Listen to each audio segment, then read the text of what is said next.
Welcome back for a new special Top 5 Must Play list. This time, originally I did strictly one for the DS, but because this is the anniversary for the Sega Saturn 30th anniversary. Congratulations, Sega. So, with that said, today we are going to check out technically six, because the first game at number 5 is a tie. I chose strictly games that are far more affordable to collect for, or most of these games are also offered on multiple platforms of modern consoles, so keep that in mind. Just trying to make a suggestion of Saturn games that are easier and accessible. So, though I would love to put Panzer Dragoon Saga on here, I won't because of the price of it. It's absurd. With that said, tied at number 5 is between a very criminally underrated 3D fighter most people don't know about and an incredible underrated 2D masterpiece from Capcom. The first of which is from Capcom, and that is Cyberbots Full Metal Madness, which is actually where Jin would first debut. Jin that, of course, also appears in Marvel vs. Capcom 1 and 2. But yeah, this is an incredible game. I did back years ago a playthrough recorded of this. Not the best quality production and stuff, but check it out if you're curious.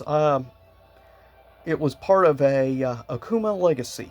Cyber Goki, which is a Gundam-style robotic Akuma, which you have to have cheat codes for to unlock, which I do.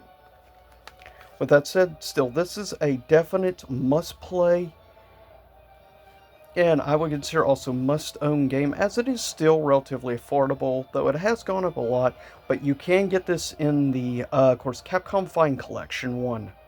So that is probably the best, price-wise, way to play this game currently, and given it's on multiple platforms. But seriously, this is a true Capcom hidden gem, in my opinion. Tied with it is a very unknown, basically hidden gem for the Saturn that I believe it may have also come in a long box at the launch of the PS1, I want to say, but still, I would recommend getting it for Saturn. Prices are actually very affordable. It's probably one of the cheapest fighting games on this console. It's a very unique 3D fighter where you play basically with robots and stuff from around the universe. It is definitely different. I will say gameplay aspects, it kind of reminds me, it is definitely, I think, more efficient gameplay-wise than, say, Battle Royale Shinden, which is still a guilty pleasure of mine, but basically, also, some of the characters have weapons and stuff. Basically, this plays similar, I would say, to Soul Blade, in all honesty, though it does predate Soul Blade by, like, a good year or two. Seriously, if you get a chance, check out Zero Divide: The Final Conflict. It is a very interesting fighting game. Coming in next at number 4, I gotta give some love to SNK. Coming in at number 4, I consider must play for the Saturn is, of course, King of Fighters 95. Originally, of course, it came with the 4RAM cartridge, which I think is still really cool. In fact, it was specially done with the logo and everything. Whenever I get a chance to get one of these complete with the RAM cartridge, I always do. In general, I have always considered King of Fighters 95 and probably the top 5 best KOF games of all time. Personal perspective, but I also hold KOF 97 up there as well. But I do highly recommend this for the Saturn. It is pretty affordable. Of course, you can get this on multiple platforms. I would actually argue, though, the Saturn version is definitely far superior to that of course, the PS1 version. 2D games were always masterclass on the Saturn, and this is no different. Coming in next at number 3, arguably a masterpiece on-rail shooter. Sadly, that came a little undone, but for me, I have to recommend at least one Panzer Dragoon game. And in this must-play / must-own recommendations, I have to highly recommend Panzer Dragoon 2 Zwei, or Zwei, however you want to pronounce it. It is arguably far superior to the first game. It's not as good as Orita, but still, I would say of on-rail shooter experiences, this is probably the best experience on the Saturn. Yeah, I picked up a Japanese copy, which you can still play easily enough, even Japanese subs, or rather dubbed and everything. One, you can pick up a Japanese version for maybe about the 30-some range, which is still pretty affordable Saturn-wise, compared to the American release, which is going for 3 times the price on average, if that says anything. Still is an incredible experience, unlike any other on the Saturn.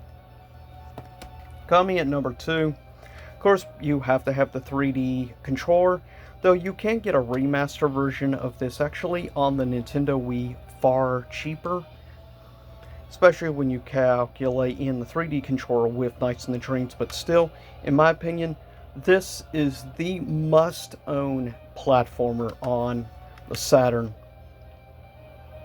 It is honestly incredible. Sadly, a certain spiritual successor to this ended up very buggy and messy, unfortunately, though I still have a little bit of a soft spot for the game, more than most people. But for me, Nights in the Dreams is S tier when it comes to platformers. Especially from the 90s, this is easily the best platformer on the Saturn. I would say behind this, right behind it, I would probably have Clockwork Knight. If you get a chance, check it out as well. Coming at number 1 should be no surprise, as I am an uber Capcom stan. Coming at number 1 is, of course, Darkstalkers 3, better well known in Japan as Vampire Savior, and this is by far the definitive version. Though you can get the Capcom Fine Collection, which includes this version of the game, which is Vampire Savior 2. But if you get a chance, definitely play the 3D, or rather the 2D animation in this game is S tier. The soundtrack is superb. Overall, this, in my opinion, is in the top 10 greatest 2D fighting games of all time. And I don't say that lightly.